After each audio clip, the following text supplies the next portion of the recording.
Film एक बुजुर्ग आदमी से शुरू होती है जो पूछता है, क्या हम ऑन हैं? यह इशारा करता है कि वह किसी चीज के लिए वीडियो रिकॉर्ड कर रहा है। इसके बाद सीन कट होता है और एक औरत फोन पर किसी से थकी हुई आवाज में बात कर रही होती है। वह एक कमरे में जाती है जहां एक अहम किरदार मिस्टर थियोफिलस हैमिल्टन मौजूद होता है। औरत उसे बताती है कि वह चला गया है। हैमिल्टन उसे कहता है कि उसके घर वालों, बोर्ड मेंबर्स और बिजनेस वेंचर्स को इन्फॉर्म करे। औरत ताज़ियत करती है और जो कहा गया होता है उसे अंजाम देने चली जाती है। कुछ देर बाद सीन एक कब्रिस्तान का होता है जहां तूफानी बारिश में एक जनाजा हो रहा होता है। दो आदमी बात कर रहे होते हैं कि मरने वाले ने कैसे आसमान से बारिश करवाने का इंतजाम किया। मालूम होता है कि जो शख्स वफात पाया है उसका नाम हावर्ड रेड स्टीवंस था।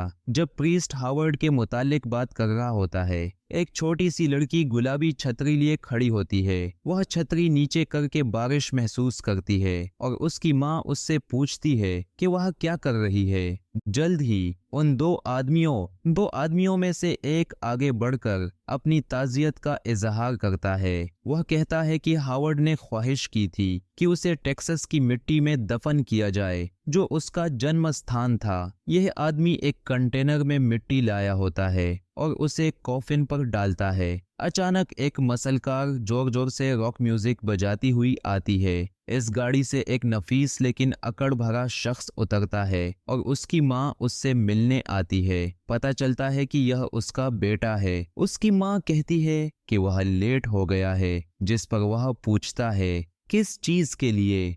फिर सीन एक कॉन्फ्रेंस हॉल में शिफ्ट होता है जहां मिस्टर हैमिल्टन बोर्ड मेंबर से मुखातिब होता है। वह मिस्टर स्टीवंस की इज्जत करता है और बताता है कि वह उसका कितना अच्छा दोस्त था। मगर एक बोर्ड मेंबर उसे इंटरप्ट करता है और कहता है कि वह रेड का विल पढ़े। हैमिल्टन जैसे ही विल पढ़ना शुरू करता है तो पता चलता है कि रेड ने अपने बड़े बेटे बिल को पेनहैंडल ऑयल एंड गैस कंपनी दी थी, लेकिन क्योंकि बिल को इस कंपनी में कोई दिलचस्पी नहीं थी, इसीलिए बोर्ड इसे कंट्रोल करता रहेगा। विल में यह शर्त भी होती है कि जो जो अपना हिस्सा ले लें उन्हें रूम से निकलना होगा। एक औरत को 10,000 एकड़ का एक काऊ फार्म मिलता है, लेकिन उसे यह पसंद नहीं आता और वह गुस्से से चली जाती है। एक और रिश्तेदार भी चिल्लाता हुआ चला जाता है कि यह सब मुझे अमीर बनाने के लिए था। अगला रिश्तेदार मिस्टर रेड के लेट बेटे जय हावर्ड स्टीवंस की बीवी होती है। मिस्टर रेड उसे एक एस्टेट का कंट्रोल देता है जहां वह रहती है और उसकी सारी जरूरतों के लिए एक मैनेज्ड ट्रस्ट भी सेट करता है। मगर वह सुनिश्चित करता है कि वह एस्टेट बेच न सके, इसलिए इसका कंट्रोल ट्रस्टीज के पास होता है। अब कहानी का असली हीरो जेसन सामने आता है, जो वही शख्स है जो मसल कार में आया था। वह जाने वाला होता है जब हैमिल्टन उसे रोकने के लिए बुलाता है। जेसन कहता है कि उसे पता है उसके दादा ने उसे कुछ नहीं दिया, मगर हैमिल्टन बताता है कि बात ऐसी नहीं है। जब जेसन कॉन्फ्रेंस रूम में वापस आता है उसे एक बॉक्स दिया जाता है जिसमें एक डीवीडी होती है। यह वही वीडियो होती है जो मूवी की शुरुआत में दिखाई गई थी। मिस्टर रेड इस वीडियो में जेसन से मुखातिब होता है। वह कहता है कि मैंने अपने घर वालों के साथ बहुत गलतियां की हैं, मगर सबसे ज्यादा मैंने तुम्हें तकलीफ दी है। इसीलिए वह जेसन को कुछ देना चाहता है, मगर इस तरह से कि वह उसे बिगाड़ न दे, जैसे उसके चाचा, फुफ्फियां या उनके बच्चे बिगड़ गए। मिस्टर रेड कहता है कि वह जेसन को एक सिलसिलेवार तोहफे देगा जो उसे अल्टीमेट गिफ्ट तक ले जाएंगे, मगर जेसन को ये तोहफे सिर्फ तब मिलेंगे जब वह कुछ काम पूरे करेगा और इनका एवेल्यूएशन मिस्टर हैमिल्टन करेगा। वीडियो खत्म होने के बाद हैमिल्टन जेसन को ह्यूस्टन की एक फ्लाइट का टिकट देता है जो अगले दिन सुबह 7 बजे की होती है। जेसन कहता है कि मुझे कोई दिलचस्पी नहीं, मगर हैमिल्टन उसे दोबारा सोचने को कहता है। जेसन गुस्से से कहता है, मुझे ऐसा क्या मिल सकता है जो मुझसे पहले ही छीना नहीं गया। अगले सीन में जेसन एक पार्टी में होता है।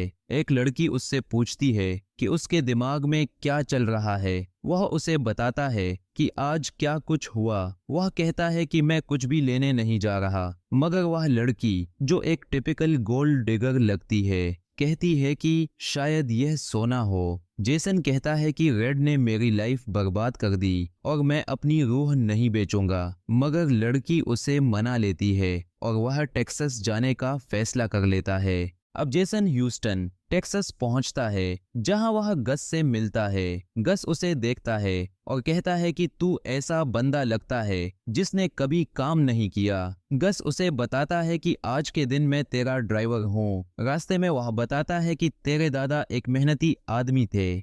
गस जेसन को एक जगह ले जाता है और कहता है कि तू यहाँ कुछ दिन रहेगा। जब जेसन गस से पूछता है कि यह तोहफे क्या हैं जो मुझे मिलने वाले हैं, तो गस सिर्फ हंसता है और चला जाता है। जेसन को वहां रहना पसंद नहीं आता। अगली सुबह गस जेसन को जल्दी उठाने की कोशिश करता है, मगर जेसन मना कर देता है। गस, जो एक मेहनती शख्स है, एक छोटी टेजर निकालता है और जेसन को झटका देकर जगा देता है। जेसन उठता है और तैयार होकर गस के साथ काम पर जाता है। रास्ते में गस जेसन को बताता है कि तेरे दादा कितने हार्ड वर्किंग और अजीम आदमी थे। वे एक मैदान में पहुंचते हैं, जहां गस जेसन को एक फेंस पोस्ट लगाना सिखाता है। वह कहता है कि जेसन को पोस्ट्स लगानी है। जेसन, जिसने पहले कभी काम नहीं किया, गस से पूछता है कि इसका क्या मतलब है। गस कहता है कि लंच जल्दी डिलीवर हो जाएगा। अगली सुबह जेसन आखिरकार काम करने का फैसला करता है और कुछ फेंस पोस्ट्स लगाने में कामयाब होता है। जब गस आता है और देखने लगता है, जेसन उससे पूछता है, क्या तुम्हें मेरा काम पसंद आया? मगर गस बिना जवाब दिए चला जाता है और सिर्फ अपने ट्रक से बाड़ियां तोड़कर हटा देता है, जिससे यह जाहिर होता है कि उसका काम ढीला था। कैमरा दूर होता है तो ये दिखाई देता है कि जेसन ने कितने ज्यादा फेंस पोस्ट्स लगाए हैं। गस जेसन को वापस एयरपोर्ट ले जाता है और कहता है कि अगर वो किसी भी काम को फेंस पोस्ट लगाने वाली मेहनत से करे तो वो कुछ भी कर सकता है। जेसन एक बार फिर गस से इनाम के बारे में पूछता है, मगर गस सिर्फ हंस देता है। हैमिल्टन के पास लौटकर वो जेसन से कहता है कि यही वो इनाम था जो उसे मिलना था।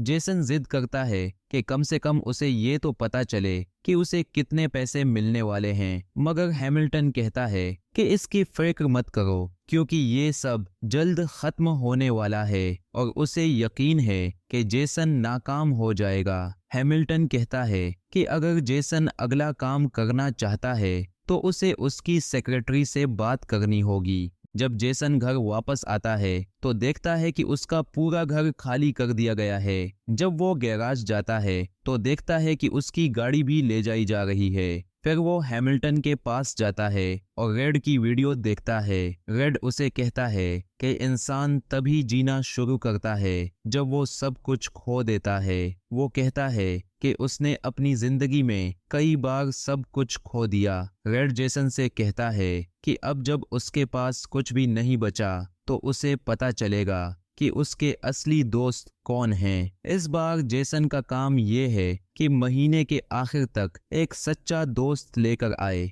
जेसन उसी लड़की के साथ डिनर पर जाता है जिसने उसे टेक्सास जाने के लिए राजी किया था। वो उसे एक महंगा डिनर खिलाता है और कहता है कि क्या वो अपनी दोस्ती को एक कदम आगे बढ़ा सकते हैं। मगर जैसे ही वो इस बारे में बात कर रहे होते हैं, रेस्टोरेंट का स्टाफ आता है और कहता है कि जेसन का कार्ड डिक्लाइन हो गया है। फिर जेसन अपनी दोस्त से कहता है कि फिलहाल उसके पास पैसे नहीं हैं और उससे कहता है कि क्या वो बिल अदा कर सकती है। जैसे ही उसकी दोस्त ये सुनती है, वो गुस्से में उठती है और चली जाती है। जेसन को एहसास होता है कि वो उसकी असली दोस्त नहीं थी।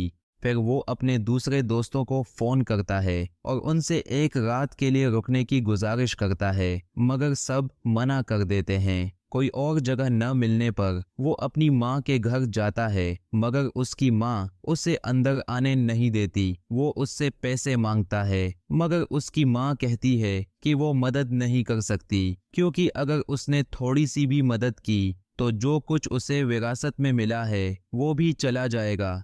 कहीं भी जगह न मिलने पर वो एक स्विमिंग पूल के करीब सोता है। अगली सुबह जब वो पार्क में होता है तो एक गरीब शख्स उसे कहता है कि ये उसकी बेंच है। दोनों में बहस होती है। गरीब शख्स कहता है कि वो सिक्का उछाल कर फैसला करेंगे। दोनों अपनी जेब देखते हैं मगर दोनों के पास एक पैसा भी नहीं होता। तभी वो लड़की जिसके पास गुलाबी छतरी होती है आती है और कहती है कि उसके पास एक सिक्का है। जेसन सिक्का उछालता है मगर वो गरीब शख्स उसे पकड़कर भाग जाता है।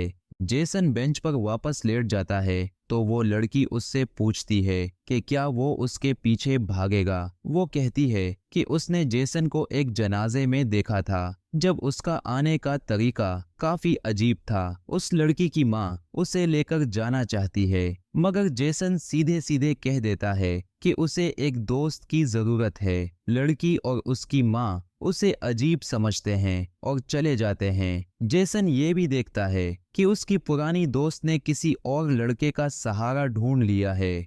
कुछ दिन गुजर जाते हैं। जेसन पार्क की बेंच पर सोता है। तभी वो गुलाबी छतरी वाली लड़की और उसकी माँ को देखता है जो उसी गरीब शख्स से परेशान हो रही होती है। जेसन उनकी मदद करता है और आखिरकार उस लड़की और उसकी माँ से दोस्ती कर लेता है। वो उन दोनों को लेकर हैमिल्टन के पास जाता है। हैमिल्टन लड़की से पूछता है कि क्या वो सच्चे दोस्त हैं। कुछ देर बाद हैमिल्टन जेसन को बताता है कि रेड और हैमिल्टन की दोस्ती काफी गहरी थी। फिर हैमिल्टन का असिस्टेंट जेसन से कहता है कि एक अपार्टमेंट इस बिल्डिंग में एक कस्टोडियन के लिए रखा गया है जो जेसन ले सकता है। वो उसका शुक्रिया अदा करता है और सो जाता है। अगले दिन जेसन रेड की और वीडियो देखता है। रेड उसे बताता है कि उसने अपनी जिंदगी बहुत शान से गुजारी है और शायद पिछले 1 महीने से उसकी किस्मत बुरी चल रही है। इस वक्त मिस्टर हैमिल्टन जेसन को एक चेक देता है। जेसन सोचता है कि ये उसका इनाम है, इसलिए वो बिना कुछ कहे वहां से चला जाता है और कहता है कि वो दोबारा हैमिल्टन को नहीं देखना चाहता। मगर जल्द ही वापस आता है जब उसे समझ आता है कि ये वो नहीं जो उसने सोचा था। रेड उसे बताता है कि ये सिर्फ एक मजदूरी का चेक है जो उसने गस के साथ काम करने का हासिल किया। रेड जेसन को समझाता है कि ये पैसे बेकार चीजों पर खर्च न करे। जेसन पार्क में बैठा सोचता है कि अगर वो कुछ पैसे उसी गरीब शख्स को दे दे जो पहले उसे चिढ़ा रहा था तो शायद ये काफी होगा। मगर जब वो उसके पास जाता है तो देखता है कि वो किसी का बैग छीन रहा है। ये बैग उसकी नई दोस्त एमिली का होता है। पता चलता है कि एमिली कैंसर की मरीज है। वो एमिली के रूम में जाता है मगर शॉक की वजह से वहां से निकल जाता है। बाहर उसकी माँ से मिलता है और उससे पूछता है कि एमिली को क्या मसला है। माँ बताती है कि उसे ल्यूकेमिया है। जेसन मदद करना चाहता है मगर एमिली की माँ कहती है कि वो अपनी बेटी के साथ कोई अमीर लड़का खेल नहीं खेलने देगी। इसके बावजूद जेसन उस $1600 का इंतजाम करता है जो एमिली के इलाज के लिए जरूरी होते हैं। हैमिल्टन के पास वापस जाने पर रेड कहता है कि अब जब उसे मेहनत और दोस्तों का तोहफा मिल चुका है अब उसे घर वालों का तोहफा दिया जाएगा। जेसन दोबारा एमिली से मिलने जाता है मगर उसे रूम में नहीं पाता। नर्स बताती है कि वो चर्च में है। जेसन और एमिली चर्च में बैठकर एक दिल दुखा देने वाली बातचीत करते हैं। एमिली अपनी मौत के बारे में सोचती है और अपनी माँ के भविष्य को लेकर परेशान होती है। जेसन उसे तसल्ली देने की कोशिश करता है। एमिली जेसन से कहती है कि वो अपनी माँ से मिले। जेसन एमिली की माँ से मिलने जाता है जो अपनी बेटी की तबीयत और खराब होने की खबर सुन चुकी होती है। हॉस्पिटल की कैफेटेरिया में दोनों एक दूसरे से बात करते हैं। माँ उसे एमिली और उसके वालिद की कहानी सुनाती है। जेसन उसे थैंक्स गिविंग डिनर पर आने को कहता है मगर वो मना कर देती है। मगर एमिली अपनी माँ को जबरदस्ती डिनर पर जाने के लिए कहती है। जेसन अपनी फैमिली के घर थैंक्सगिविंग डिनर के लिए एलेक्सिया एमिली की मां के साथ जाता है। डिनर के दौरान एक बच्चा जेसन का एक अहम डिवाइस छुपा लेता है जो हैमिल्टन ने दिया था। जेसन की फैमिली एक दूसरे के बिजनेस और रेड के बिजनेस को लेकर लड़ाई शुरू कर देती है। पता चलता है कि जेसन भी रेड की विल का हिस्सा था। फैमिली मेंबर्स जेसन से पूछते हैं कि उसे क्या मिला, मगर वो गुस्से में चला जाता है। घर लौटते वक्त एलेक्सिया जेसन से उसके पास्ट के बारे में बात करती है और कहती है कि उसे अपना पास्ट छोड़ देना चाहिए। वो जेसन की इनहेरिटेंस के बारे में भी बात करती है। एलेक्सिया कहती है कि वो जेसन को वापस उस $16,000 का पैसा देने की कोशिश करेगी जो उसने एमिली के इलाज के लिए दिया था। जेसन फिर हैमिल्टन से मिलने जाता है और दोनों फैमिली और मोहब्बत के बारे में बात करते हैं। हैमिल्टन जेसन को अपनी लेट वाइफ के बारे में बताता है। जेसन कहता है कि शायद उसे भी कोई ऐसा मिल गया है। हैमिल्टन उसे कहता है कि उसे इस मोहब्बत की कदर करनी चाहिए। हैमिल्टन जेसन को रेड की एक और वीडियो दिखाता है जिसमें रेड कहता है कि मुश्किलें भी एक टीचर की तरह होती हैं। इस वक्त हैमिल्टन जेसन को एक और लेटर देता है। जेसन लेटर पढ़ता है और कहता है कि वो ये नहीं करेगा। जेसन हॉस्पिटल वापस जाता है और एमिली उससे पूछती है कि वो यहाँ क्यों आया है। जेसन कहता है कि उसे कुछ अरसे के लिए मुल्क छोड़ना होगा और उसे डर है कि वो अपने पीछे क्या छोड़ रहा है। एमिली और एलेक्सिया। एमिली कहती है कि वो चला जाए मगर क्रिसमस तक वापस आए। जेसन इक्वाडोर पहुंचता है जहां एक औरत उसे बताती है कि वो लाइब्रेरी दिखाना चाहती है जो रेड ने बनवाई थी। उसे एक लेटर दिया जाता है जो रेड की डेस्क से मिला था। ये छोटे जेसन का लिखा हुआ एक पुराना लेटर था। अगले दिन जेसन लाइब्रेरी में काम करता है, किताबें ठीक करता है, नई बुक्स अरेंज करता है। काम के दौरान एक आदमी जेसन के पास आता है और कहता है कि वो उस दिन वहां था जब जेसन के वालिद की मौत हुई थी। जेसन उसे कहता है कि वो उसे उस जगह ले चले, मगर वो कहता है कि वो एरिया एक ड्रग लॉर्ड के कब्जे में है और वहां जाना खतरनाक है। जेसन सुबह जल्दी छुपकर जीप लेकर उस जगह निकल जाता है जहां उसके वालिद की मौत हुई थी। वो आदमी जो मना कर रहा था गाड़ी के पीछे छुपा होता है और दोनों मिलकर उस जगह जाते हैं। वहां एक क्रैश हुआ प्लेन देखते हैं, मगर तभी कुछ ड्रग ट्रैफिकर्स उन पर हमला कर देते हैं और उन्हें कैद कर लेते हैं। कई महीने गुजर जाते हैं। जेसन अपनी जिंदगी की गलतियों का एहसास करता है। वो अपने वालिद के बारे में भी नए फैक्ट्स जान लेता है। फिर जेसन किसी तरह भाग निकलता है और अपने गाइड की जान भी बचा लेता है। जेसन वापस घर लौटता है और एयरपोर्ट पर एलेक्सिया से मिलता है। वो एमिली के बारे में पूछता है और मालूम होता है कि एमिली ज्यादा देर नहीं जी सकेगी। जेसन अपने दादा के छोड़े गए लेटर्स और अपने वालिद की मौत की डिटेल्स भी हासिल करता है। जेसन हॉस्पिटल जाता है और एमिली के लिए एक छोटा सा तोहफा लेकर जाता है। वो कहता है कि उसे बहुत याद किया, मगर एमिली नाराज होती है कि उसने क्रिसमस मिस कर दिया। एमिली कहती है कि उसे अभी क्रिसमस चाहिए। जेसन मान जाता है और हैमिल्टन से अपने दादा का जेट मांगता है ताकि वो एलेक्सिया और एमिली को गस के फार्म ले जाए और उनके साथ क्रिसमस मनाए। गस के फार्म पर वो सब मिलकर एक खूबसूरत क्रिसमस मनाते हैं। जेसन और एलेक्सिया ऑफिशियली कपल बन जाते हैं। रात के वक्त जेसन रेड की आखिरी वीडियो देखता है जिसमें रेड कहता है कि अब जेसन को अपने ख्वाब देखने चाहिए और कुछ बड़ा करना चाहिए। जेसन एमिली से फिर बात करता है और उससे पूछता है कि उसका सबसे बड़ा ख्वाब क्या है।